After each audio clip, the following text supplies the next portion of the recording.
guys, thanks for joining. This is Essence of Medicine. Today we're talking about stenosis. I'm Amanda Armagoss. Dominic Moore. And I'm Dr. Abbasi. Stenosis. What does that mean?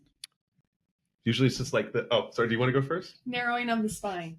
Narrowing of anything. Yeah. I don't know a lot of Greek or Latin, but I did take some, of course, like Latin origin and Greek origin for terminology. I'm pretty sure sten or stenos, one of those two, is just... Osis is always something that says this is a problem. This is a pathology. This is a disease. Osis, like arthrosis. Yes. But not osmosis. No, that's different. But this is a flash episode. Yeah. So we don't have to go into other words. True. But osis, yes.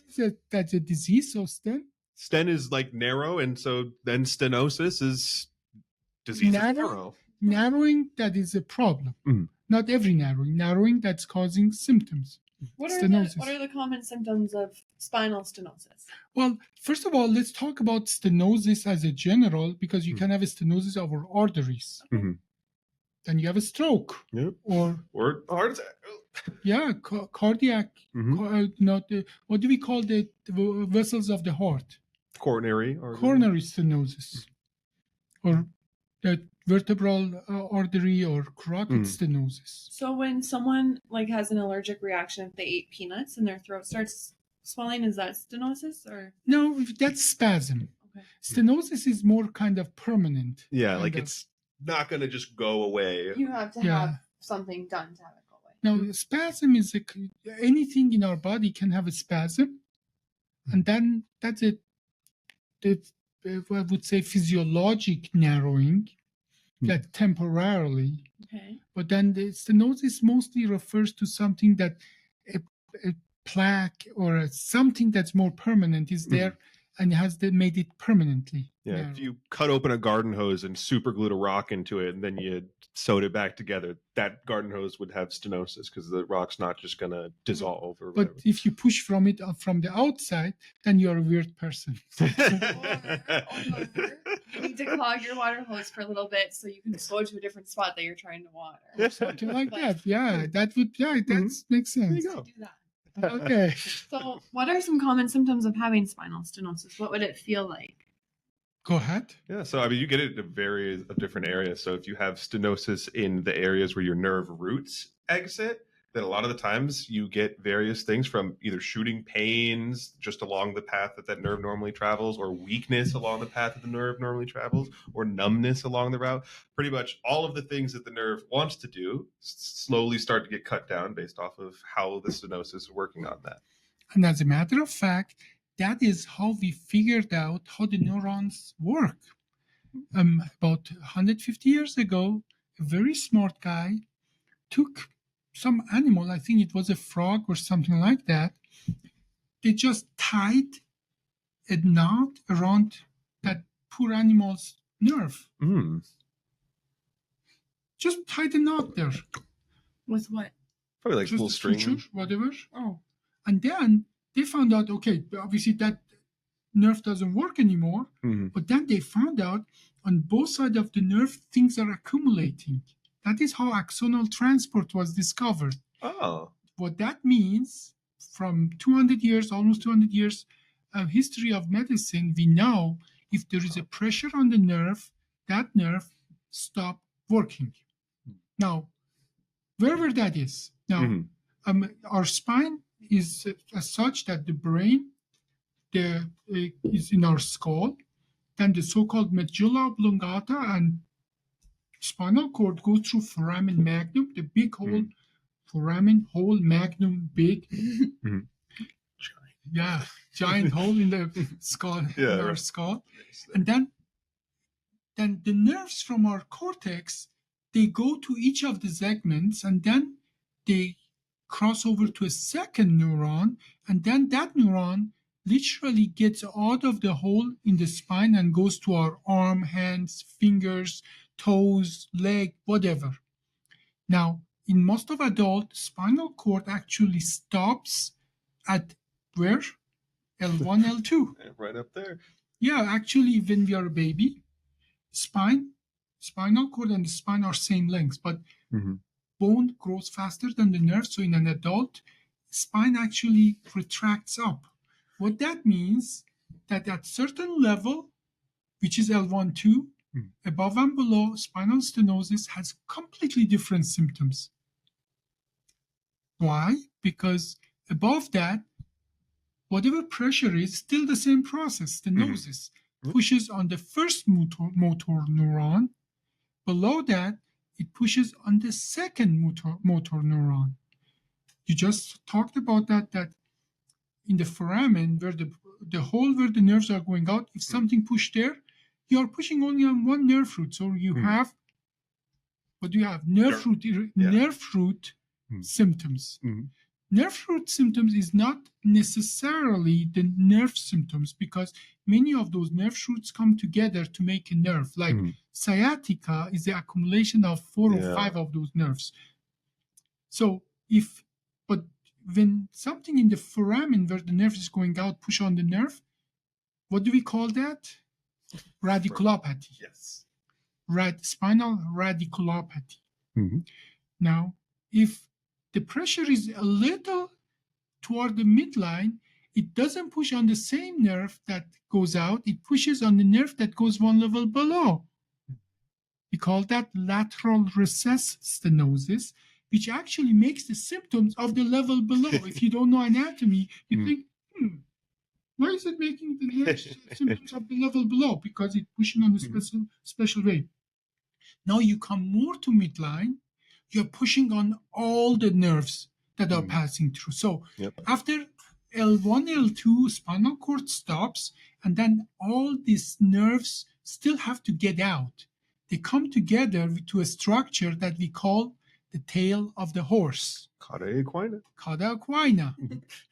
What? It's a cute name. It is kind of cute. Really cute name. It looks just like it on imaging too. You just little horsetail goes straight down. So if you are more midline and you're pushing on all the nerves that are passing through in the cauda equina, you have completely different symptoms. What symptoms do we call that? Those ones, cauda equina. No, well, we call that the claudication, spinal claudication. That's radiculopathy is one nerve. Claudication are all the nerves below that level. Okay, and what's the typical symptom of claudication, spinal claudication? Progressive weakness. You stand or walk and you feel all right for the first 5 minutes, and then suddenly, nope, gotta sit down or squat even. These are symptoms, meaning it doesn't matter what causes it, we still cause it claudication. Because you can have as well vascular claudication where the arteries are stenotic and the leg don't get enough blood supply. In this case, spinal claudication, it doesn't give enough motor or control of the nerve, of the muscles. So, but now that becomes a little more complex. You go above L1, L2, and now you're pushing on where the nerve cells are and first motor neuron. What do we call that symptoms? That one, I'll take a bite here. Myelopathy. We call that myelopathy. The symptoms of the first motor neuron, where brain sends the nerves all the way from the brain, tiny macroscopic nerve, but the axon go all the way from the cortex to the thoracic spine, connect to the second neuron before they go out. Now, it's important to know that this is actually magic of our brain. I get excited about that. I hope you noticed that. It's the neurosurgeon coming out. Now, when you say, shake my hand, how does your brain tell your hand to shake my hand? I can't really explain it. I feel like Dominic could explain it, but okay, tell so. Shake my hand, Dominic. My brain is telling my arm, lift up your hand, meet his hand, hold Good it. description. Exactly the opposite. Because when you raise your hand, the natural tendency of all your muscle is contract. Your brain actually tells all the other muscles, don't do anything. So the muscle that bring it up, it comes up. Then it says all the muscle in the back of the hand don't do anything. So the natural tendency of the thing, brain just does the opposite. That's how it controls the muscle, by telling the other muscle don't do anything. That's really cute, actually. Yeah, that is Has like to tell everybody reverse, to relax. That's a reverse psychology. Brain plays on you a reverse psychology. Yeah, I think that's as well very cute, that how complex our brain is and how intricate it works. And it's just simple for us. It's just So, in the single action that you shake my hand, your brain tells so many other muscles, relax, relax, relax. So those that they don't relax, Everybody else the just goes. control way, they behave. Yeah, they actually act and cause the action. Okay. So having said that, now you take the brain control away. What do the muscle do? Oh, they get so hyperreflexive, just rigid. Rigid. They get spastic. That is why one of the symptom of the cerebral palsy is rigidity, the spasm. They literally can break their bone because all the negative inhibition of the brain is gone. And so with myelopathy, you get hyperreflective, you get tonus. So now all of a sudden you understand why our body acts in certain way with certain disease. we have less than 2 minutes, but is that what happens with people that have still person syndrome? What kind of? Stiff person syndrome? I don't know what that is. That I can't remember. Whatever. We can talk Is about that what you sometimes call me? Stiff person? No. The girl's like, I want to know what love is. And I think she has stiff person syndrome. Yeah, I mean, it is so far above my head. You could be telling me anything right now. That's okay. So what are the common solutions for someone who has spinal stenosis in 1 minute?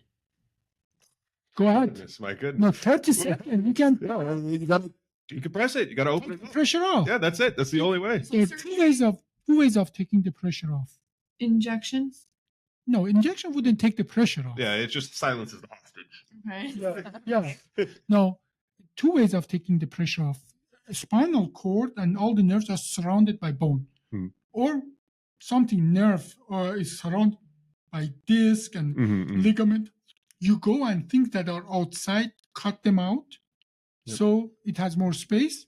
Or what we do, what we call physiologic decompression, some people call indirect decompression, you restore the disc to the previous location. Imagine you have a flat tire, rubber bulges out, and now that rubber is the disc that push on the nerve. Once you restore it, you take the pressure off. I always like to think about it like a car in a garage. If you're a hoarder and you just put a bunch of stuff in your garage, your car doesn't fit anymore. But if you open the garage door, which is removing some of the bone from the back or adjacent area, then okay, the car's all right. There's a problem there, though. No, we have to talk about it. That's important. No, but this is important. Okay, imagine you are the nerve. Okay? I'm imagining. I'm pushing you. I'm the disc. I'm pushing you. Go. And he's the bone. I'm pushing you against the bone, right? Yeah. And that's where you get squeezed. Direct decompression is getting him away. Then you have more space. Then I'm pushing, but eventually I may push you more and more and more. But indirect decompression or physiologic decompression is taking the disc away, so it doesn't push. That makes sense. So in a way, this is more direct. Yeah, I remember This that is from restorative. the comic I made about your combo with Ali. Yeah. Okay, well, Miss Amanda says we have to go. Thanks for watching. This was a flash episode, and we talked about stenosis. I'm Amanda Armagas. Dominic Moore. And I'm Dr. Abbasi for Essence. Thanks, guys. Yep.